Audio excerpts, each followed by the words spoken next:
자, 그럼 지금부터 녹화를 시작하면서 하도록 하겠습니다. 자, 목차를 만들도록 하겠습니다. 리니어 리그레션이라고 하도록 하겠습니다. 우리말로는 선형회귀라고 합니다. 선형회귀. 선형회귀는요, 말 그대로 선형회귀식이라고 하는 거를 만들어내는 거예요. 자, 우리가 가지고 있는 거는 길이 가지고 있죠.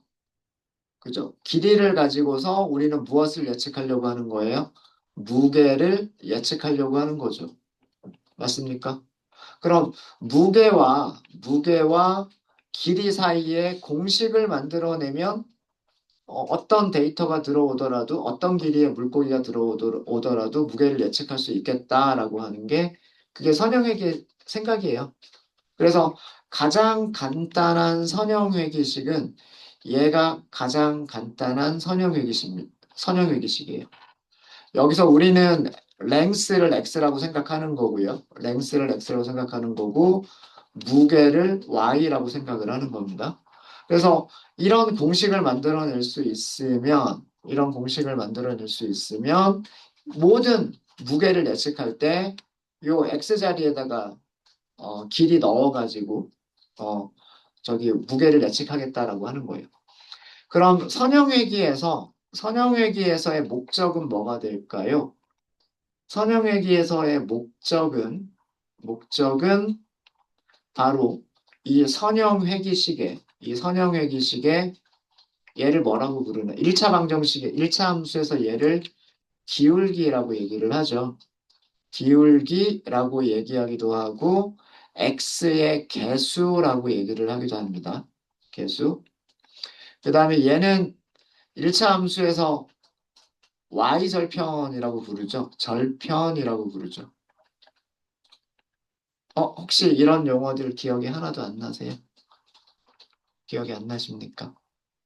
아, 그래요? 그러면, 그러면 설명을 좀 드릴까요? 선형회귀의 목적은 가능한 한 오차가 적은 직선의 방정식을 찾는 게 선형회귀의 목적이에요. 예를 들어서, 이거 뭔지 알죠? 간단한 거잖아요. 아마 요 정도는 아마 중학교 때 나올걸요? 그죠? 어, 여기 X축, 여기 Y축, 원점. 그리고 X좌표 1일 때 Y좌표, X좌표 2일 때 Y좌표, X좌표 0일 때 Y좌표, 마이너스 1일 때 Y좌표. 그래프 그려보면 이렇게 지나지 않나요? X가 마이너스 1일 때 Y는 0이 되고, X가 0일 때 Y는 1이 되고, 그 다음에 뭐 X가 1이면 2를 지나고. 그쵸? 어, 이 식을 2차원 평면에다가 그래프로 그리면 이런 직선이 나오죠. 맞아요? 이건 어렵지 않죠? 그죠? x가 마이너스 1일 때 y는 0이다. x가 0일 때 y는 1이다. x가 1일 때 y는 2다. 이건 어렵지 않죠? 걔네들 쭉 그려주면 직선이잖아요. 그죠? 이때, 이때 이 x의 개수, x 앞에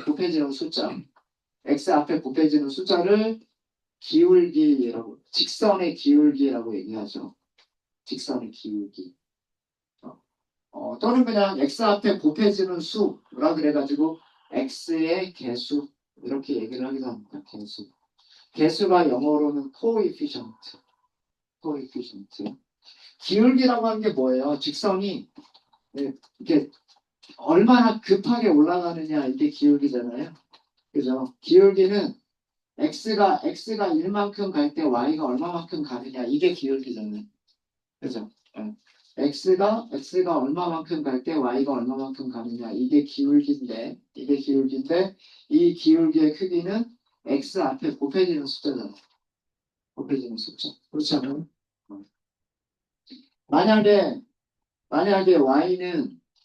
y는 2x 더하기 1이라고 하는 게 있으면 똑같이 여기를 지날 거예요. x가 0일 때 1이라고 하는 점을 지나긴 할 거예요. 근데 x가 1일 때 3을 지나겠죠. x가 1일 때 3을 지날 거예요. 요렇게 지나는 직선 아닌가요? 요렇게 지나는. 그죠? 얘가 y는 2x 더하기 1이죠. 그죠? 이 직선의 기울기는 어떻게 정의를 해요? x가 1만큼 갈 때, y는 이만큼 올라가잖아요. 그죠? 그죠? 그래서 이 x 앞에 곱해지는 개수가 직선의 기울기예요. 직선의 기울기고, 그리고 이 직선이 y축과 만나는 점. y축을 딱 자르잖아요. 그래서 y축을 자르는 점이라고 그래서 절편이라고 얘기를 하는 거예요. 절편은 두 군데서 나타나죠. y축을 자르는 점이 있고 x축을 자르는 점이 있어요. 그래서 x절편, y절편이 있는데 요 상수항, 여기서의 상수항 있죠, 상수항. 이 상수항의 의미가 상수, x의 개수가 기울기고 상수항의 의미가 y 절편이에요. 이해되십니까? 어려운 거 있어요? 어려운 거 없어요? 있어요? 없죠? 요 정도는 다 중학교 때 배우는 거잖아요. 고등학교 수업도 아니고 중학교 수업이죠. 요 정도는. 이제 용어들을 설명드린 거예요. 용어. 기울기. 근데 기울기는 1차 함수에서는 x의 앞에 곱해지는 개수. x 앞에 곱해지는 개수가 직선의 기울기. 그 다음에 상수항 나오죠. 상수항. 이 상수항은 직선이 y축을 자르는 점이 돼요. x가 0일 때의 y 값이니까 x가 0일 때의 y 값을 y 절편이라고 부르는데 상수항이라고 나와요. 상수항. 그러니까 선형회계의 목적은 이런 공식들을 만들어내는 건데 공식들을 만들려면 뭘 찾는 거예요? x의 개수를 찾는 거고 상수항을 찾는 거죠. 그죠? x의 개수와 절편을 찾는 거랍니다. 이게 선형회계의 목적이에요. 아셨습니까? 그러니까 어떤 직선이 우리의 데이터를 가장 잘 설명할 것인가? 음. 어떤 직선이 우리의 그 데이터들을 가장 잘 설명할 것이냐라고 하는 그 직선의 기울기와 직선의 상수항, 절편을 찾는 거예요. 절편. 절편은 그 영어로는 인터셉트라고 얘기합니다. 인터셉트.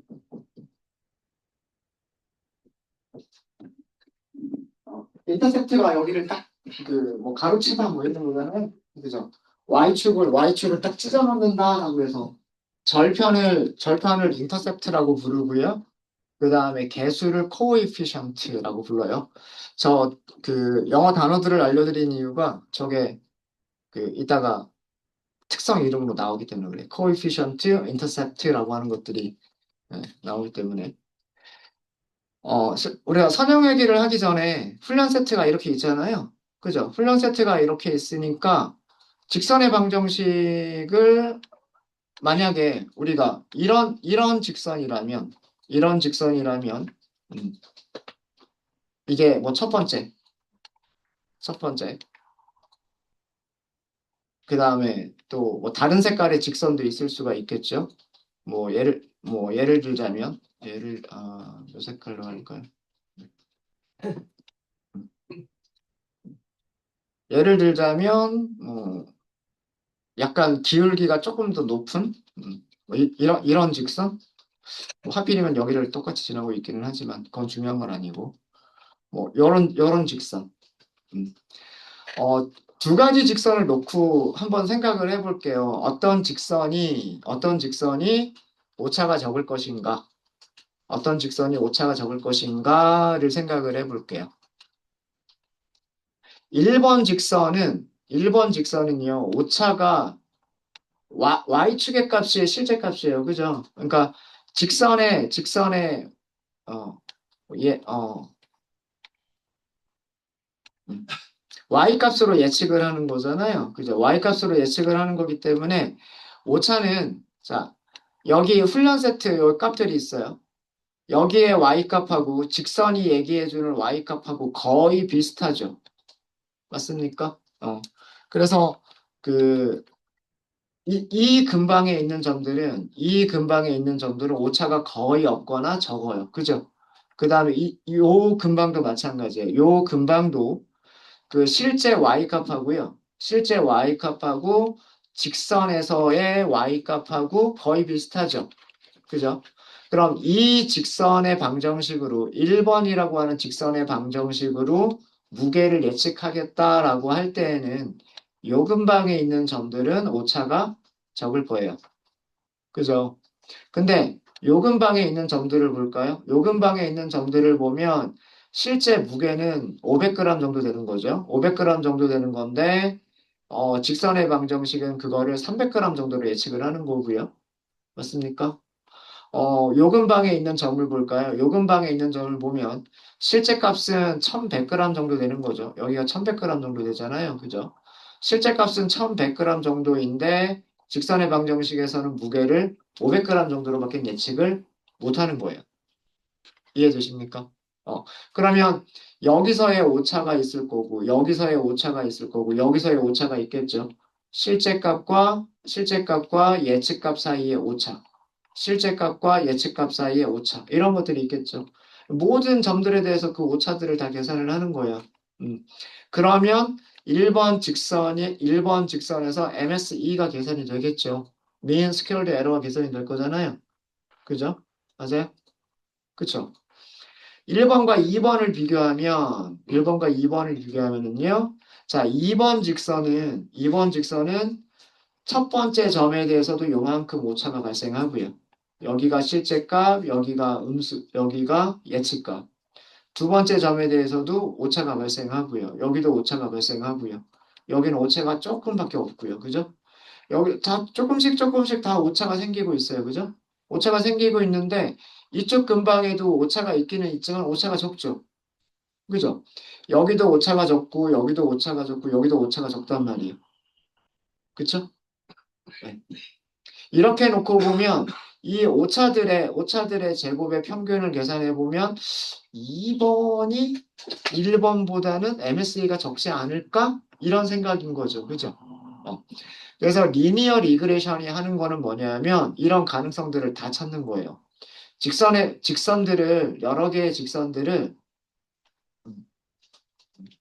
여러 개의 직선들을 그려보면서 이런 직선도 그려보고 이런 직선도 그려보고 이런 직선도 그려보고 이런 직선도 그려보면서 뭐가 가장 작은 직선의 방정식을 찾는다? MSE가 가장 작은 직선의 방정식을 찾는다. 그래서 그 MSE가 가장 작은 직선의 방정식이 선형회귀 방정식이 되는 거고요. 선형회귀 방정식이 되는 거고 그 선형회귀 방정식으로 모든 무게를 예측하겠다라고 하는 게 선형회귀의 생각입니다. 되셨습니까? 그러니까 수학적인 모델을 찾는 거죠. 데이터로부터 직선의 방정식을 y는 ax 더하기 b라고 하는 y는 ax 더하기 b라고 하는 수학적인 함수를 찾는 거예요. 함수를 찾는 건데 어떻게 되도록 이 직선이 예측해주는 이게 예측값이잖아요. 이 직선이 예측해주는 예측값과 실제값 사이에 MSE가 최소가 되도록 MSE가 mean squared error가 최소가 되도록 x의 개수 a와 그 다음에 y축과 만나는 절편 b를 찾아내는 그런 모델이 그 선형회귀 모델인 거예요. 이해되셨습니까? 네. 우리가 직접 그런 것들을 직접 찾으실 필요는 없고요. 선형회귀 모델을 생성해서 모델을 훈련시키기만 하면 그냥 바로 그 x의 개수와 절편을 찾아줍니다. 개수와 절편을 찾아줘요. 자, 그러면 선형회귀에 대한 건 말로만 설명을 드렸고요. 선형회귀 모델을 생성을 해보도록 하겠습니다. 요거 코드셀로 만들게요. 네, 코드셀. 리니어 리그레션 줄여가지고 리니어 줄여가지고 리그레션 줄여가지고 REG라고 할게요. 클래스 이름이 리니어 리그레션이라고 되어져 있어요. 리니어 리그레션. 어, 모든 파라미터들이 다 디폴트 값들을 가지고 있죠. 디폴트 값 가지고 있으니까 일단 기본으로 생성하시면 돼요. 얘가 선형 회귀 머신러닝 모델을 생성을 한 거죠. 생성을 한 다음에 그 다음 두 번째 단계가 뭐예요? 머신러닝 모델을 데이터로 훈련시킨다 하잖아요. 그죠? 훈련시키는 메서드 이름은 훈련시키는 메서드 이름은 fit. fit을 사용하시는 방법은 훈련셋과 특성 배열과 타겟 배열을 넘기는 거죠. 지도학습이니까. 지도학습이니까 특성과 레이블을 같이 주는 거예요. 그게 지도학습. 그러니까 리니어 리그레션도 지도학습인 거예요. 사례 기반 모델이면서 지도학습인 거죠. X에는 무엇을 주시면 되냐면 X 트레인 이게 훈련셋, Y는 Y 트레인 이렇게 주시면 돼요. 이게 모델을 훈련시킨다. 선형, 회귀, 모델, 훈련. 이 선형회귀 모델 훈련이라고 하는 거는 선형회귀 모델 훈련이라고 하는 것은 선 MSE가 최소가 되는 선형 회귀 식의 개수들과 절편들을 찾는 과정이 선형회귀 모델을 훈련시키는 거예요. 자, 이렇게 하면 훈련 끝. 1초도 안 걸리죠. 뭐 데이터가 얼마 크지도 않기 때문에. 선형회귀 모델을 훈련시킨다라고 하는 거는 훈련 세트로부터 MSA가 최소가 되는 선형회귀식 개수를 찾고 절편을 찾는 과정이라고 말씀을 드렸죠. 개수가 영어로 coefficient라고 말씀을 드렸어요. 리니어 리그레션 점 coef 언더스코어가 있는 변수 있죠. 이것도 그 사이클런의 특징 중에 하나인데요. 그 머신러닝 모델들 중에서 이렇게 객체를 생성하고 나서 변수 이름이 끝에 언더스코어가 붙는 변수 이름들이 있어요. 이런 언더스코어가 붙는 변수 이름들은요, 모델 훈련이 끝나고 나면 계산돼서 나오는 값들. 그런 값들인 경우에 사이클러는 뒤쪽에다가 언더스코어를 붙인 변수 이름을 사용을 합니다. 이거는 사이클런의 그 변수 이름 명령 규칙이에요. 그러니까 파이썬의 명령 규칙은 아니고요. 파이썬에서 변수를 만드는 그런 규칙은 아니지만 사이클런이라고 하는 패키지 자체에서 자기들의 규칙을 가지고 있는데 어떤 규칙을 가지고 있냐면 머신러닝 모델을 훈련시키고 난 다음에 찾게 되는 값들, 머신러닝 모델을 훈련시킨 다음에 계산되어서 나오는 값들, 그러니까 나중에 나오는 값이죠. 훈련된 이후에만 나올 수 있는 값들은 변수 이름 뒤에 전부 다 언더스코어가 붙어 있어요. 하나가 붙어 있습니다. 언더스코어 하나가. 자, 얘가 뭐냐면 39.017이라고 되어 있죠. 39.017, 1차원 배열이네요. 1차원 배열. 얘가 뭐냐면 그 X의 개수예요. 개수. 그러니까 Y는 AXB라고 하는 공식에서 Y는 AX 플러스 B라고 하는 공식에서 A에 해당하니까. 그러니까 Y는 AX 더하기 B에서 A에 해당하는 값. 이게 코에피션트예요. 코에피션트. 그 값이 얼마다? 39.07이란 뜻이에요. 39.07. 그 다음에 리니어 리그레션 점 인터셉트. 이게 뭐냐면 절편이란 뜻이에요. 절편. 얘는 y는 ax 더하기 b에서 b에 해당하는 값. 값을 찾으면 마이너스 709란 뜻이죠. 마이너스 709. 그죠? 그래서 모델을 피팅시키면 어떤 방정식을 찾은 거냐면 이런 방정식을 찾은 거예요. y는 39점 반올림 할게요. 소수점 여기 그냥 반올림 해버릴게요. 39 곱하기 x 더하기, 마이너스죠. 마이너스 1109. 이런 식을 찾은 거예요. 이게 그 선형회귀가 찾은 무게를 계산할 때 사용하는 공식이라는 뜻이에요.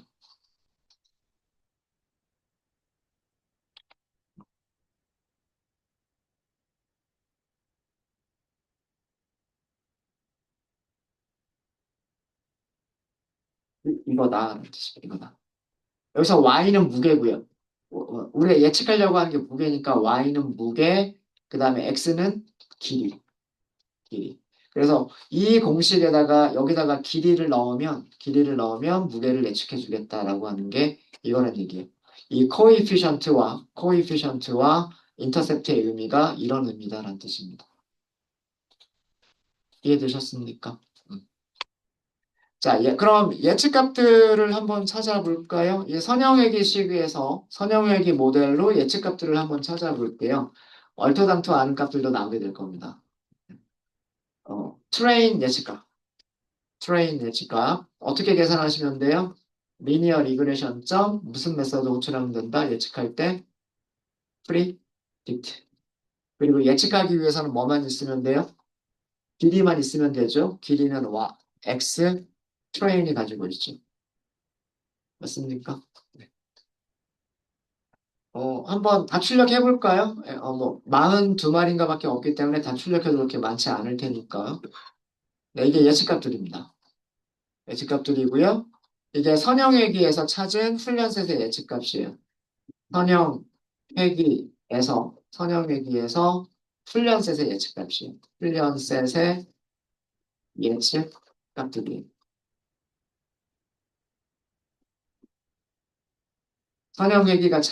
선형회귀가 찾은 훈련셋에서의 예측값들입니다. 훈련셋의 실제값들은 누가 가지고 있죠? Y 트레인이 가지고 있죠. 한번 비교해 볼까요? 85g짜리 물고기를 몇 g이라고 예측했다는 얘기예요? 55g이라고 예측했다는 얘기예요. 그 다음에 135g짜리를 149g으로 예측했다는 뜻이에요. 그리고 78g짜리를 20g으로 예측했다는 뜻이고요. 근데 비슷한 70g짜리인데 어떤 거는 마이너스 30g으로 예측을 했다는 뜻이에요. 자, 이거는 우리가 수학 공식을 보세요. 수학 공식을 보면 음수가 나올 수도 있겠잖아요. 그죠? 여기 x에다가 길이를 넣을 건데, 길이가 작은 경우에는 음수가 나올 수도 있죠. 물고기의 무게가 음수가 나온다라고 하는 거는 정말 말도 안 되는 예측값이에요. 말도 안 되는 예측값이긴 하지만, 모델을 설정했기 때문에 그 모델에서 만들어주는 값은 음수가 될 수도 있는 거예요. 음수가 될 수 있습니다. 그러니까 오히려 이런 부분 보면 KNN이 훨씬 좋은 것 같죠. KNN은 실제 값들에서 평균을 내는 거니까 적어도 음수가 나올 일은 없을 거잖아요. 그죠? 음. 그래서 이런 얼토당토 아는 값이 사례 기반 모델에서는 나올 수가 없어요. 근데 모델 기반에서는 이렇게 절대로 음수가 될 수 없는 무게라고 하는 값이 음수로 예측이 될 수도 있습니다. 이거는 모델의 한계예요. 그럼 모델을 조금 어, 더 좋게 만들어 보면 되겠죠. 1차 함수가 아니라 2차 함수로 만들게 되면 음수가 안 나오게도 만들 수 있잖아요. 그렇지 않아요? 그죠? 예. 그렇게 만들 수 있다라고 하는 겁니다. 어쨌든 이런 식으로 그 예측값들이 계산이 되는 거고요. 계산이 되는 거고, 그 다음에 여기서 MSE 하나만 계산을 해볼게요. 훈련셋의 mean squared error 하나만 계산을 해보면 mean mean squared error 실제 값은 y train이 가지고 있고요. 그 다음에 예측값은 train predict가 가지고 있죠. 7422예요. 7422. 이게 선형회계에서 찾을 수 있는 가장 작은 MSE예요. 다른 어떤 직선의 방정식을 만들더라도요, 다른 어떤 직선의 방정식을 만들더라도 이 MSE보다 작게 만들 수는 없습니다.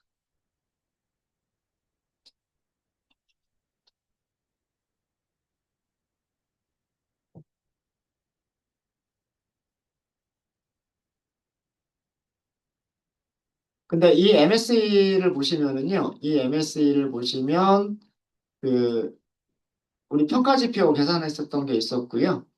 보시면 KNN, 그죠? KN에서 MSE를 계산한 게 있는데 3716이라고 나왔었어요. 3716이라고 나왔었고 이 값과 리니어 리그레션을 비교를 해보면 일단 MSE가 훨씬 크죠. 훨씬 크니까 오차가 크다는 얘기예요. 그러니까 선형회기 이때에는 선형회기가 KNN보다는 성능이 안 좋은 거예요. 훈련 세대에서. 그러니까 수학적인 모델을 만든다고 해서 항상 좋은 것은 아니다라고 하는 겁니다. 어, 결정계수 볼까요? 훈련셋의 결정계수. R2 스코어죠. R2 스코어. R2 스코어. 똑같은 방식으로 계산하시면 되겠죠. 실제 값은 Y 트레인이 가지고 있고요. 그 다음에 예측 값은 트레인 프리딕트가 가지고 있습니다. 당연히 크겠죠. 어, 결정계수가 안 좋을 거예요. 0.93이 나왔어요. 0.93. 0.93. 1에 가까운 값이니까 좋아 보이죠. 0.9 이상이니까 좋아 보이기는 하는데 KN에서 결정계수 우리 계산한 거를 보시면은요. KN에서 결정계수는 0.96까지 나왔어요. 반올림하면 거의 0.97입니다. KN에는 훈련소에서 결정계수가 0.97이 나왔고요. 오전에 계산한 거를 보면. 근데 지금 선형회기에서는 0.94예요. 반올림 하더라도 0.94. 0.96하고 0.94. 누가 크냐면 0.96이 크죠. 그죠? 네, 그러니까 결정계수로 보더라도 KNN보다는 나쁘다. 라고 하는 거를 보실 수가 있으십니다.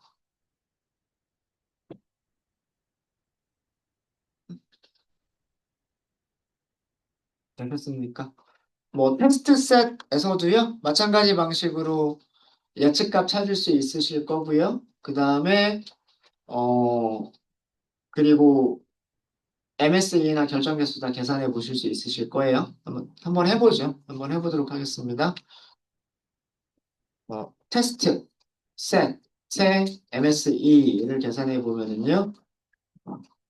mean squared error, mean squared error, 그 다음에 실제값 y-추로, 실제값에는 y-테스트가 가지고 있고요. y predict 파라미터, 예측값이죠. 이거 하려면 예측값을 먼저 찾아야 되는군요. 중간에 코드 하나 넣겠습니다. 테스트 셋의 예측값을 찾아볼게요. 테스트 셋의 예측값들을 먼저 찾아볼게요. 이걸 찾아야 계산이 되니까. 테스트 프리딕트, 변수 이름은 테스트 프리딕트라고 하고요. 리니어 리그레션 점 프리딕트 예측해라 이렇게 하면 되겠죠. 여기서는 특성 배열만 넘기시면 돼요. X 테스트라고만 하시면 됩니다. 출력해 볼까요? 네. 네. 정말 얼토당토하는 값이 나왔죠. 마이너스 381g, 마이너스 6.7g 이런 값들이 나왔어요. 물고기가 절대로 가져서는 안 되는 무게들이 나왔죠. 실제 무게들은 실제 무게들은 Y 테스트가 가지고 있어요. 한번 비교 한번 해보면은요. 5.9g짜리 물고기를 마이너스 381g이라고 예측을 한 거고요. 100g짜리는 마이너스 6.7g이라고 예측을 한 거예요. 근데 250g짜리는 363이라고 예측을 했고요. 130g짜리는 122g이라고 예측했고, 똑같은 130g이면 여기 두 개가 같죠. 똑같은 130g짜리는 길이가 다를 거니까 여기 또 무게가 좀 다르게 나왔어요. 굉장히 좀 다르게 나왔어요. 그죠? 제일 마지막 물고기 보면 제일 마지막 물고기는 300g짜리 물고기였는데 그 300g짜리 물고기가 356g으로 예측이 된 겁니다. 그러면 민 스퀘어드 에러 계산할 수 있겠죠? 실제값과 예측값들이 있으니까 민 스퀘어드 에러가 있을 거예요. 그래서 여기에다가 테스트, 프리딕트 이렇게 주시면 민 스퀘어드 에러 엄청 크죠? 엄청 큽니다. 결정계수 볼까요? 결정계수도 되게 크게 나올 거예요. 아, 작게 나오겠, 결정계수 작게 나오겠죠. 테스트 셋의 결정 개수. R2 스코어라고 하시면 되고요. Y true는 Y 테스트를 넘겨주시면 되고, Y predict는 테스트 프리딕트 변수를 넘겨주시면 됩니다. 0.82밖에 안 나오죠. 0.82밖에 안 나와요. 어,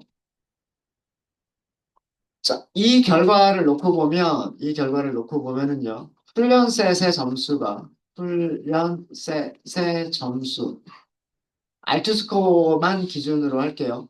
반올림에서 0.94예요. 0.94. 훈련셋의 점수가 테스트 셋의 점수 0.82. 반올림에서 0.82. 보다 훨씬, 그렇죠. 그죠? 이렇게 훈련셋의 점수가 테스트 셋보다 훨씬 좋은 거를 뭐라고 부르죠? 대적합, 과소적합. 대적합이라고 부르죠. 대적합. 그냥 과적합이라고도 부릅니다. 영어로 overfitting. 그래서 선형회기는 지금 우리가 가지고 있는 물고기 무게를 예측하는 데이터셋에서는 과대적합이 크게 나타난 모델이에요. 그러니까 그나마 훈련셋은 오차가 적게 예측을 했는데 테스트 셋들은 오차가 크게 예측을 했다라고 하는 그런 내용입니다. 네, 되셨습니까? 되셨어요? 자, 그러면 여러분들께 시간을 좀 드릴게요. 무엇을 해보시냐면 우리 훈련셋과 테스트 때 시각화했었던 거 있었죠? 훈련셋 선점도 그려보시고요. 거기에다가 다른 색깔로 테스트 셋 선점도를 그려보시고요. 그 다음에 우리가 찾은 선형회기식이 뭐라고 말씀드렸냐면 y는 대략 어떻게 나왔냐면 우리 xy 찾은 게 뭐였어? 이거죠. 39x 빼기 709잖아요. 그죠? 예. y는 39x 빼기 709라고 하는 1차 함수. 이 1차 함수를 직선으로 1차 함수 직선. 그러니까 이건 라인 플롯이 되겠죠. 1차 함수를 시각화해 보세요. 하나의 그래프에다가 그러니까 x축 그리고 그 다음에 y축 그리고 여기다가 점들 찍고 여기다가 뭐 이렇게 점들을 찍고요. 훈련세 테스트세 다른 색깔로 점들을 찍고 그 다음에 여기다가 뭐까지 찾은 직선의 방정식 있잖아요. 직선의 방정식을 이렇게 그리는 것까지를 하나의 플롯 안에다가 해보시는 거예요. 그러면 MSE가 R2 스코어 그 훈련셋에서의 R2 스코어가 그다음 테스트셋의 R2 스코어보다 훨씬 좋다라고 하는 거를 그래프상에서도 알 수가 있으실 거예요. 네. 한번 네, 시간 좀 드릴게요.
네, 저희 35분, 지금 20분이죠. 35분까지 쉬는 시간 갖고요. 요 시각화해 보는 거 다 아직 못 하신 분들 계시면 쉬는 시간에 한번 생각해 보셨으면 좋겠어요. 네, 여러분들이 먼저 한번 해보시고.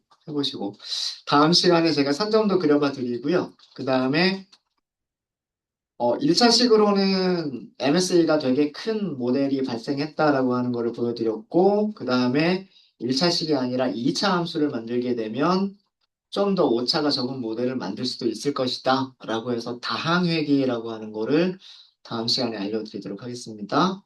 네. 35분에 시작하도록 하겠습니다.